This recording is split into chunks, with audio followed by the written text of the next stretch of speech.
Mensahe kay Abante. Abante. Abante, ma'am. Ano? Siguro, hindi ako, sabi niya sa akin, ina ko. Ano problema niya sa nanay ko? Oo, tama. Ano problema niya sa nanay ko? Ang problema ko kay Abante is his performance.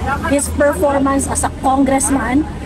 Is he representing the voice of his constituent? Yun ba yung pinaglalaban? We are watching you, Benny Abante. We've seen you perform sa Quadcom, sa Committee on Good Governance and Public Accountability. We know that you are doing this for certain purpose na definitely hindi kasama ang welfare ng mga constituents mo at ng mga Pilipino. So, that's, di ba? Ano sabihin ko sa'yo? And, you know, I am just a private citizen expressing my grievance. Yung frustration ko sa trabaho nyo dyan sa House of Representatives. What do you want us to say? Bravo?